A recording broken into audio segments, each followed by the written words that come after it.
ఇక్కడ ఇక్కడ ఏమేమి పెట్టారండి? ఇక్కడ అంతా తీసి పెట్టేసి ఇది only leaves sir, dry leaves compost చేయడానికి పెట్టాను. సో మనకి ఏదైతే ఉంటాయో లీవ్స్ మన తోటలో వచ్చినవన్నీ తీసుకుని సైడ్ లో ఇలా పెట్టుకుంటే సో వీటిని కాంపోస్ట్ లాగా యూస్ చేస్తారు. ఎలా అండి ఇలా పెట్టేసాక ఏం చేస్తారు వీటిని? తర్వాత ఏదన్నా పాట్ ఎంటీ పాట్ తీసుకుంటాను, దాంట్లో కింద లేయర్ కొన్ని రాళ్ళు వేసేసి దాని మీద ఒక లేయర్ డ్రై లీవ్స్, ఒక లేయర్ మట్టి, మళ్ళీ ఒక లేయర్ డ్రై లీవ్స్, ఒక లేయర్ మట్టి, అలా చేసి ఓ 1 month అలాగే పెట్టేస్తాను. దాని తర్వాత ఏదైనా కొత్త ప్లాంట్ తెస్తే దాంట్లోనే పెట్టేస్తాను డైరెక్ట్ అందులో పెట్టి. మన తోటలో వచ్చిన ఏదైతే ఉందో ఊడ్చేసి పక్కన పెడాల్సిన అవసరం లేదు. మదర్ నేచర్ ఎంత గొప్పదంటే ఏదైతే ఇస్తుందో మళ్ళీ మనం ఇస్తే మళ్ళీ ఇస్తుంది.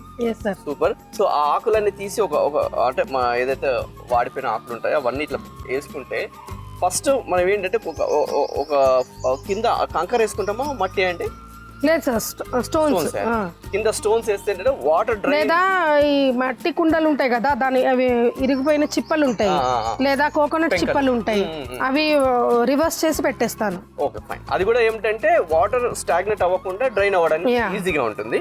సో కింద గులకరాళ్ళు కానీ లేకుంటే ఇట్లా పగిలిన పెంకులు ఉంటాయి కదా అవన్నీ కూడా వేసుకొని దానిపైన ఆకులు మళ్ళీ మట్టి మళ్ళీ ఆకులు మట్టి అలా వేసుకొని ఉంటే ఏంటంటే అది కాంపోస్ట్ లాగా తయారవుతుంది. ఏదైనా మొక్క మనం తీసుకొచ్చినప్పుడు అందులో పెడితే దానికి కావాల్సిన పోషకాలనే అందులో లభిస్తాయి. సూపర్. ఓకే.